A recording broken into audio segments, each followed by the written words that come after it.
Welcome, everyone, to a special featured author chat.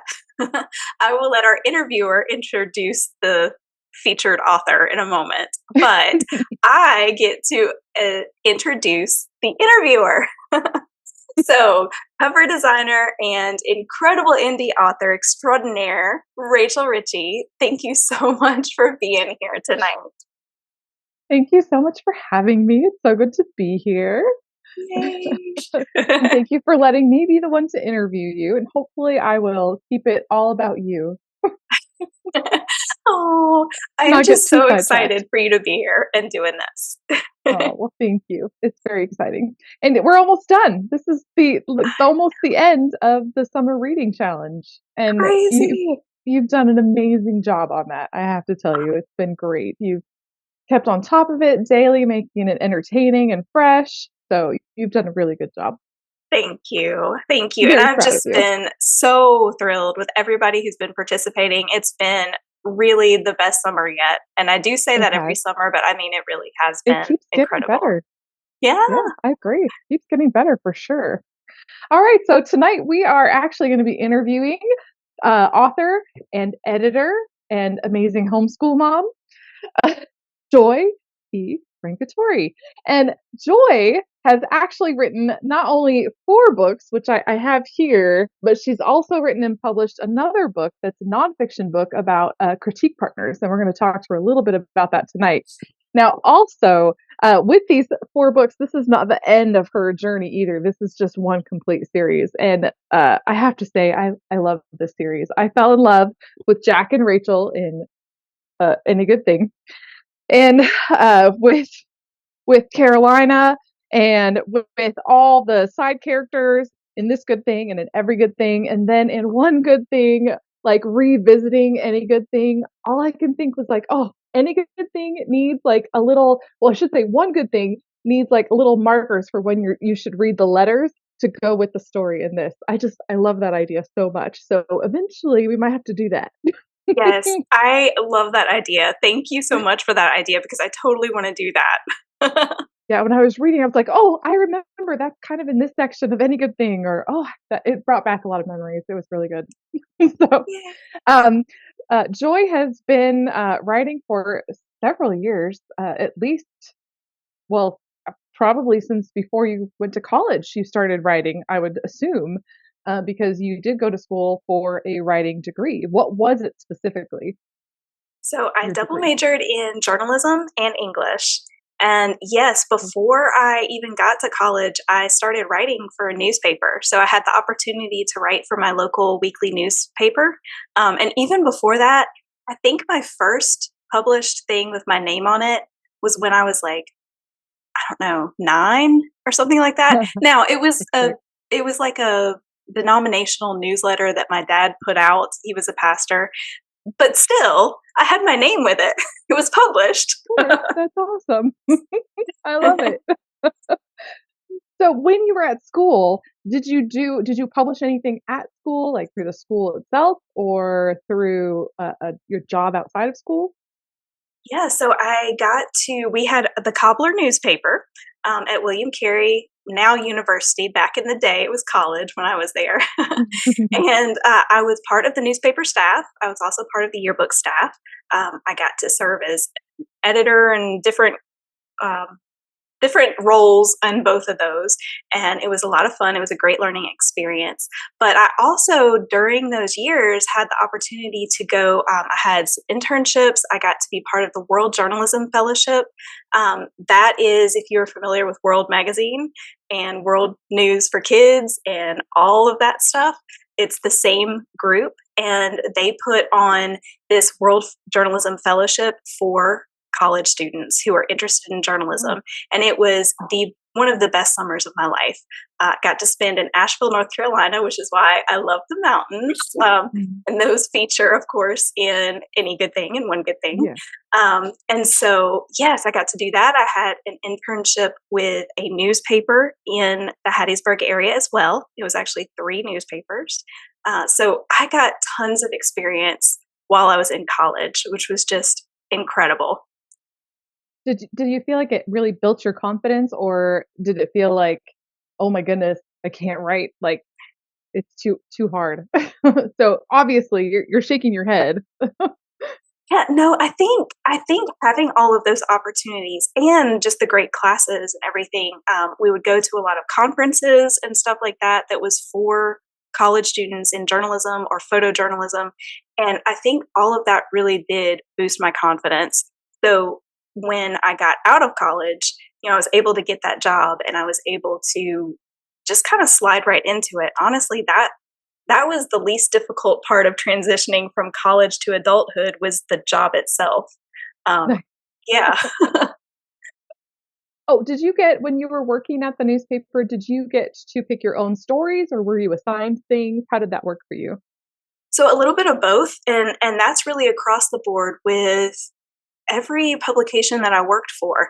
Of course, there were always assignments. When I worked after college, I worked for the Mississippi Press, and that was my first full time job in a newspaper. And my, um, I guess, beat was the town of Goshen in Mississippi. And I was also the night reporter. So pretty much anything that would happen at night, I would cover, especially if, say, our girl who usually covered like school board meetings or something, if she couldn't make it to a school board meeting, sometimes I'd have to do those and all those kinds of things. So those were assigned, but I did get to, pitch ideas and I got to write columns, which I absolutely loved. I got to do that at two of the publications that I worked for. And that was always, my ideas, and I loved it. That's really cool. Do you have one in particular that you remember writing that just really stuck with you? I just revisited these not long ago because I've been souping up my portfolio and putting it online. And there was one that I wrote about the girl who went missing in Aruba. I don't know if y'all remember that. That would have been 0506. Um, and then there was another one about a little girl who was rescued from, I believe it was in Iraq. This was during the war. And they brought her to the US. She needed some surgeries. And it was just a really touching story. So that was part of that column. So those are two that really jump out at me.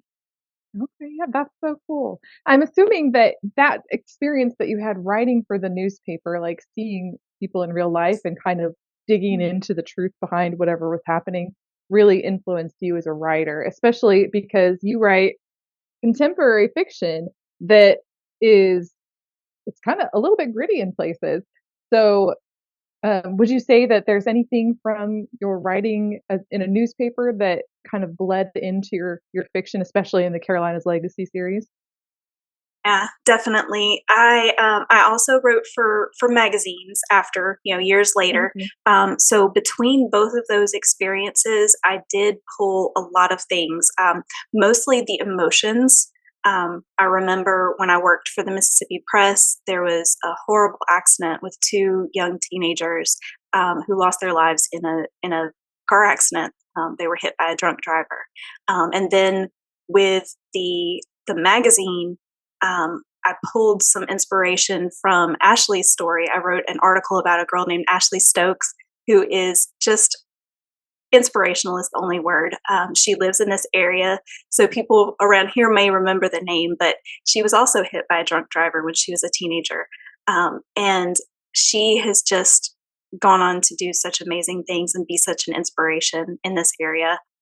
There was also, I got to write about a a rehab facility in on the Gulf Coast of Mississippi, and it's called Home of Grace, and that really kind of inspired the rehab facilities that I've put into the books. So yes, lots of inspiration from the writing that I did. That's awesome. It's really actually really cool to hear that, having read the books and, just how emotional those moments were, especially with, looking back at Jack's history and the things that he went through, and then him coming out of all of that turmoil and brokenness. Um, like, I cried reading Any Good Thing, and don't tell anybody. Shh. My husband cried a little bit too. He was very moved by it. He really, really enjoyed the book. And he won't admit that he cried, but he did. Shh, don't Okay, tell you anybody. you can tell him that my husband cried too. Shh. Okay, we're not spreading that, guys.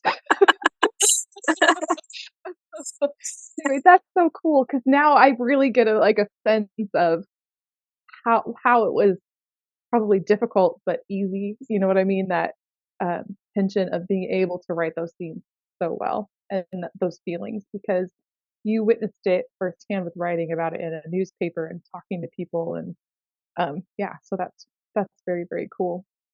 I wanted to ask you about your series because you have written this entire series, and I have a hard time like putting it in a category. I generally, when I tell people about it, I tell them it's usually I say women's fiction or contemporary fiction.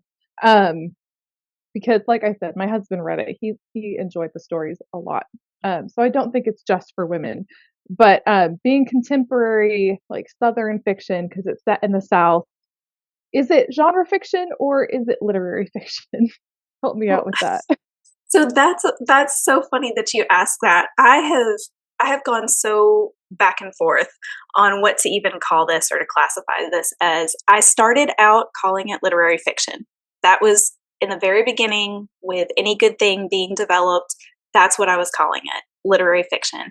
Um, my writing tends to have a little bit more of a literary feel to it.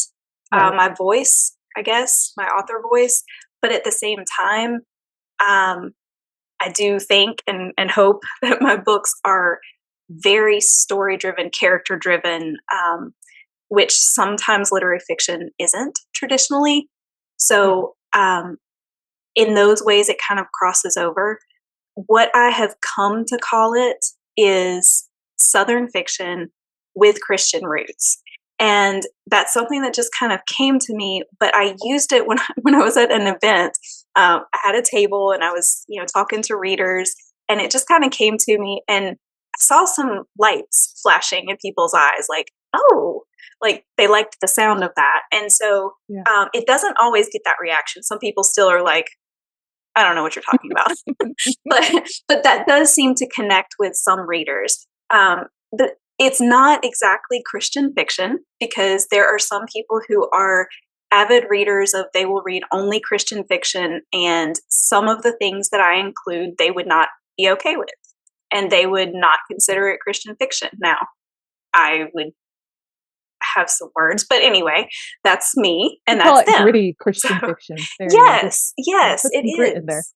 Yeah, Yeah. I even had someone, I had a bookseller encourage me to call it gritlit, which it is to some extent, but when you put it up next to most of the other books that are called gritlit, it's Mhm. not in the same. Like I don't get that gritty.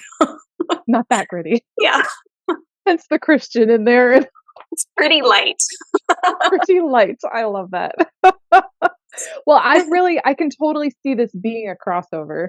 You Yes. know, faith, I see that, yeah. With Christian fiction, a lot of times it is a little too sweet, and, I have a tendency to lean that way, even if it's not even, like, necessarily Christian. I have a tendency to be a little bit more on the sweet side, but I do have, violence and there's, you know, kissing and stuff like that that some people would say is not in the sweet category. So, and there's a few, like, swear words that are not really swear words like fantasy swears and then some mild regular swearing. But so sometimes mine don't even get okayed into the Christian fiction, although most of my stories have a very strong Christian theme. One person said my book was squeaky clean. So I kind of understand where you're coming from with like how do you how do you address people and say it in such a way that everybody understands what your book is about? Yeah. And too, I think the biggest thing is just I write about life, like real Yeah. life, and I think that, what Faith was saying, I think a lot of times we miss that reality that we're all sinners. I mean, Yeah. as Christians, like that should be the point, I think, of Christian fiction is that we are sinners. Yeah. We're in a fallen world. That's what it is. But there's hope and, all of the Right. other things that you know, redeem everything. So, Yeah. yeah. Yes, and I would definitely say that you are really good at capturing that in your stories. Like even even, you know, as you're reading through Carolina's letters, knowing that she's gonna die, like, you're reading Yeah. this knowing that, there's still so much hope. I mean, that's what this little book is, it's a lot of hope and it's a lot of, love, and I'm like, "You're such a wise person, like, you came up with so much good advice from this fictional woman," Oh, that I was so pleased to read that and just see your wisdom shining through in your characters and the people in your life who've spoken into your life and given you advice like that so that you could even write a book like that. I love that So book, and I feel like sometimes, especially in the beginning, I have gotten better about it, but I used to not really push that book too much because I know it's sad, but it's so hope-filled too, and I have had someone, in fact, Terry is the one, and I'm probably not gonna say her quote exactly right, but she said something along the lines of, "This little book can change your life if you let it." oh, And yeah. that meant the world to me to hear that, but it's such a beautiful book, and I love It is. Carolina's story, and I love how you get to see all of the stages for both her and for Ben, and also really for Rachel and for Becky. You see little bits of that too, of them Yeah. coming to terms with losing her. You know, there's anger there, there's railing out at God because that is our reaction. That's human nature, and I wanted It to is. make sure that that was all in there. You know, so Yeah. I just get a little teary just thinking about it. It's really good, and Faith said that was her favorite of the 4. oh yay! I'm so happy. Yeah, My little I sad love book it. that came out right before COVID. Timing. Timing is Ah. everything. Alright, so with your writing career, so since you've written these books that are maybe literary fiction, maybe genre fiction, somewhere in there, it is Southern fiction with Christian roots. Love it. What do you feel about genre jumping? Do you think as an author that that's okay to jump back and forth between different kinds and styles of writing? Yes, and I love that you wanted to ask me this because it's perfect timing. So this last weekend, I was at a writers conference and we got that question, and I just loved it. So I think that it's great. Now you're going to get some advice where people will tell authors you got to stick with one genre, and you know that's where you need to be. If you are going to write something completely different, you have to have a completely different pen name, whatever. Um, my take on it is that everything that I do is I'm representing me as a person and as a writer. And so my tagline is writing the soul with heart. And so whether I'm writing Southern fiction with Christian roots or fantasy or nonfiction or historical fiction or anything else that I end up writing one of these days, that is going to be my touchstone for everything that I write and everything that I do. And I think that, you know, with the right amount of foresight and you know, paying attention to what you write, kind of similar themes that you write, things like that, you can do it and you can do it successfully. Because even though what I've discovered is some readers who follow me may not be interested in fantasy, but some of them have read some of my fantasy work and they've liked it. And that's not their typical genre, but they found themselves really liking that story. And so I found that that's interesting. And I also think that there are a lot more authors who are doing kind of crossover genre situations within one book. So, like, one book might kind of be a cross of a few different things, and they're doing it well. And readers are enjoying that because, you know, a lot of readers really do read widely. They don't just read one genre. Now, some do. Some are like, I only read historical fiction. That's all I ever read. But there are others who really do enjoy reading from different genres. And so when you can kind of pull those together into one, um, I'm seeing really good reactions to that. So, Yeah, oh, I agree. I one of my favorite authors, I would say she's a crossover. It's Ronnie Kendig. I love her Yes. science fiction, space opera, science fantasy, and I love her contemporary like suspense thriller sort of stories too. I mean, she does kind of the whole gamut. There's everything. So, and Yeah. I enjoy them, and I know I'm not the only one, obviously. So, so do you plan to write more in the fantasy genre, or are you gonna do you think you'll stick more with um, contemporary, closer to literary fiction sort of fiction? So since 2016, I have been supposed to see, this is bad grammar, but I've been supposed to write my fantasy series, but I keep getting distracted by other stories. So that is definitely on the list. And the book that you didn't mention is the Yes. book that you edited and put out into this lovely world, and that's The Crux. You can see it behind me Oh there. yeah, I did forget. I forgot you're in that one too. Yes, that Duh. was the start of it all. So, The Crux So good. Anthology is a collection of 16 short stories by 16 incredible authors. It's sci fi and fantasy. And the coolest thing about this is Rachel put all this together. And the coolest thing about this is all of the profits go to Compassion International. And I have loved being a part of the Crux crew for all of these years. But my story in there, Leverell Awakened, is a little tiny taste of what my much larger fantasy series will be. And I also have a bunch of other little bite sized pieces on my website for free. It's The Tales of the Fairy Shepherds. And I love diving into my little world every now and then. But What have you I keep chosen? having other like stories that pop up. And I really thought when this collection was done, I was going there. And I've had a few other things that came to mind and they wouldn't let me go. So Like here your we are. animal tales. I want to hear about Yes. your animal tales. Tell me about those. Oh, I'm so excited. So, Animal Tales, and it actually has a name. So, I'm going to tell y'all here. I'm not putting it out into the world yet because it's not definitive, but I would like to call it Animal Vignettes.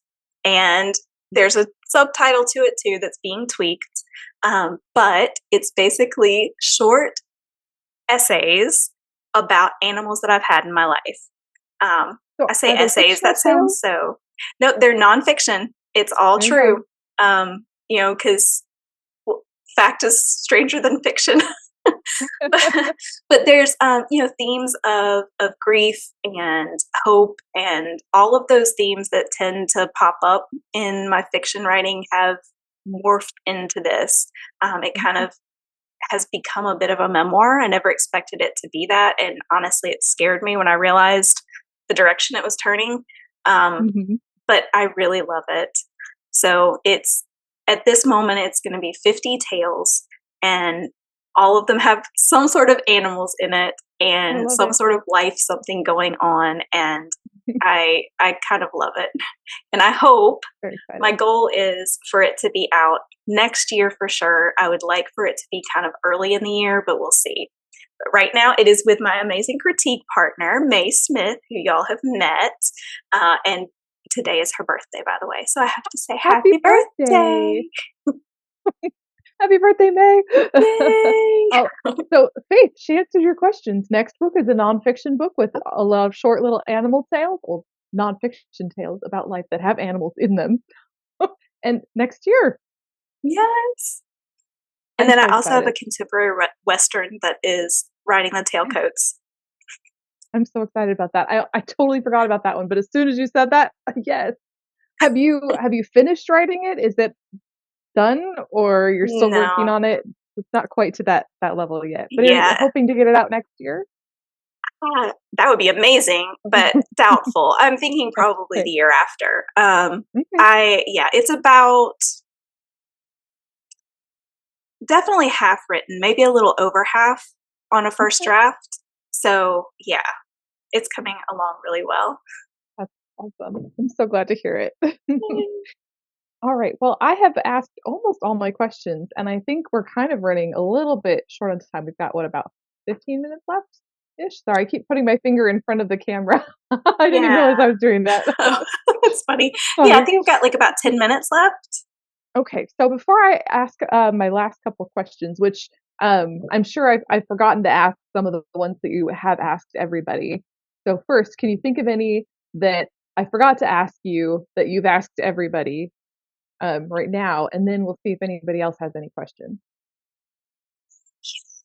Let's see, what did I oh, the one thing, that I have asked everybody is what do you think readers would be interested to know about publishing? And I think everybody has said such great things. I think what I would add to everything, because people have talked about, how important book reviews are and just, sharing books with others. Like if you love a book, like let people know.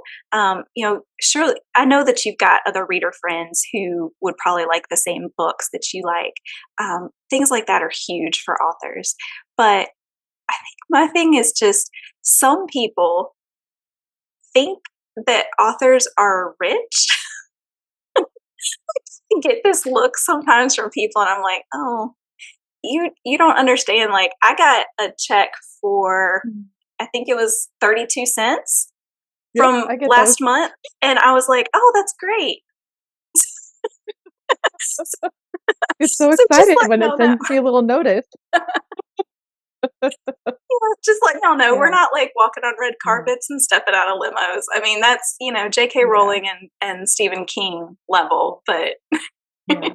There are some authors who have incredible marketing platforms yeah, that also they put thousands of dollars into their marketing to begin with in order to make that thousands of dollars back.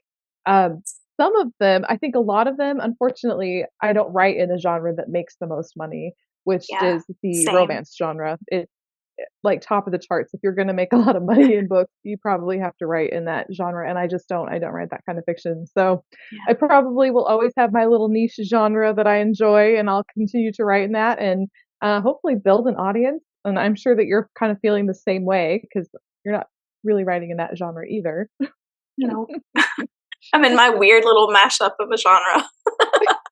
which I love. I love your books and I want more people to know about them. So there's that. I'll continue to share. All right. Does Thank you. anybody have any questions? You're welcome. Does anybody have any questions in the chat? So, in Faith, you can ask your questions however you Oh, yeah. want, but I do have them up in front of me, the ones that Oops. you had put earlier on Facebook. So, Yeah, just go ahead and answer those. okay. All right. So, Faith had asked, she always asks great questions. So, there are 3 questions here. Where do you get the inspiration for your stories? Are your characters based on people you know? And how old were you when you started writing? So I love these questions.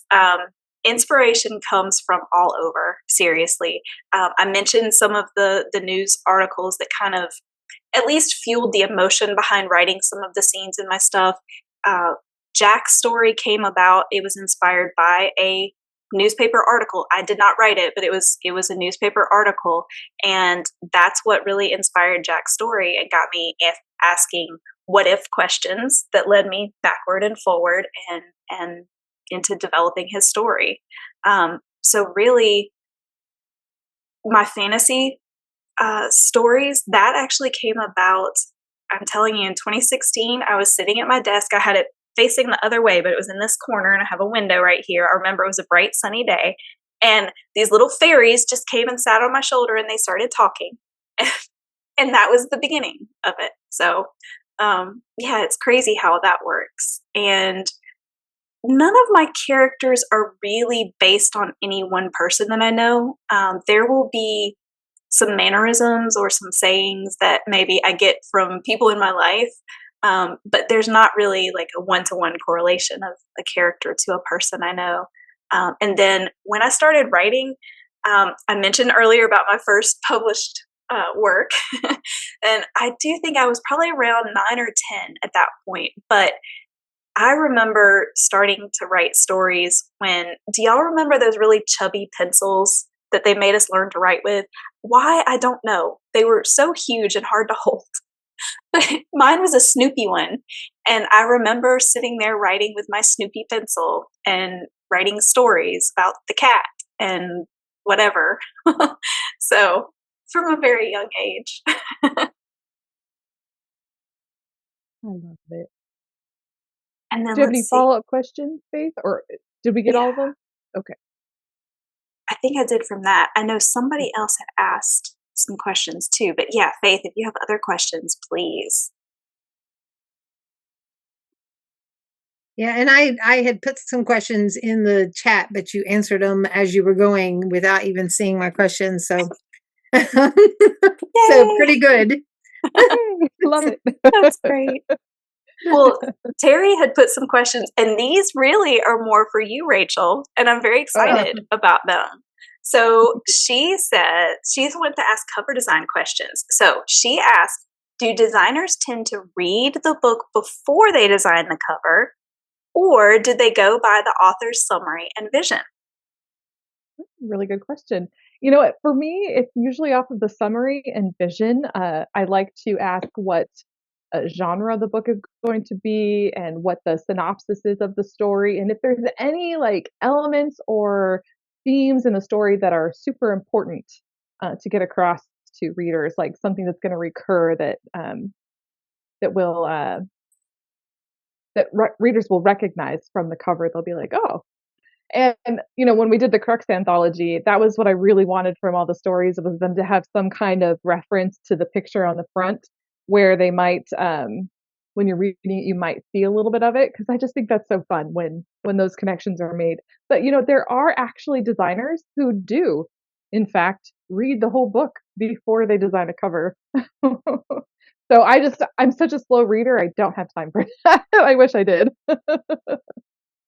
Love that so much. I love hearing you talk about that. So I didn't mention earlier, but Rachel has designed all of my covers. So of course she did the Crux, which the temple, like the structure, that Mhm. kind of inspired my vision of where Elspeth goes in the story that I put in there. So that was the Yeah. part in my story that gave homage to the design. And but yeah, Rachel has done all four of my Carolina's Legacy covers, and Mhm. also our Finders Keepers, our Yeah. critique partner book. And she's going to do all of the others. Yeah, She's hired. for sure. You're stuck with me. Yay. All right, I have more questions. I don't know how much time we have here. We have a few more minutes. Yeah, we've So, got 3 minutes, just over 3 minutes. all right. Do we have any other questions from anybody else? Mine are answered. Yay! Okay, thank you. All right, so my other questions, actually talking about your editing book, I wanted to ask you about your editing as a job and critique partners, and hopefully we have enough time to kind of cover some of that stuff, because I know we still have one wrap-up question at the end we'll need to get to. So, Yes. critique partners, let's talk about that first. Like, Oh, it's what huge. why is it important to you? I mean, what made you want to write a whole book about it with your critique partner, or other authors? Yeah, so May and I, what we're finding is a lot of people just don't know what critique partners are. They're familiar with critique groups, but not as many people are as familiar with writing critique partners, which is more of a one-on-one relationship. But when we set out to be critique partners for one another, we were not finding much information. We found, I think, two tiny blog posts and maybe a couple of little posts on social media, and that was really it. And so when we kind of went through the process together, figuring out how to be critique partners, how to do this thing, when we got through it, we jokingly were like, we should write the book on it. And then we were like, oh, well, let's just do that. And so that's how Finders Keepers came to be. And it's so much fun to get to share with other writers our book. We do workshops and all sorts of stuff to kind of just help people figure out how to find and then keep a writing critique partner. So May has made me so much better than I ever would have been on my own. And there are just so many benefits to a relationship like that. Plus, we're built in cheerleaders for each other. Oh, I love that. And I'm sure that there are moments when you will message each other and say, "That is crazy. Don't put that in your story." Oh, yes. That character would never do that. Yes. Those sorts of things. May is to be thanked for Becky. Yes. So I'm just going to leave Okay. y'all with that little nugget. Well, thank you, birthday girl. We love Becky. Yes. That's great. Oh, so with critique partners then, do you through your book, do you also have like activities for people to do that teach them like kind of how to get comfortable with critiquing? Yes, we do. We have so many challenges and stuff. We also have ways to kind of give you a questionnaire to get started and to kind of vet a potential partner. So, yes, it is Right. chock full, and we are working on a workbook that can be a companion to kind of give you a place to write down your answers to all of those questions that are in the book. I was going to ask about that. Yes. That's It's very still in the cool. works. Oh, that's so great. All right, we've only got a couple minutes left, so We've one actually got last less than a question. minute. Oh, So, well, less than a minute. yeah. Okay, so where can people find you on social media? Ooh, at Joy E. Rancatore everywhere. Yay! Thank Yay. you so much, Joy. This has been so much fun.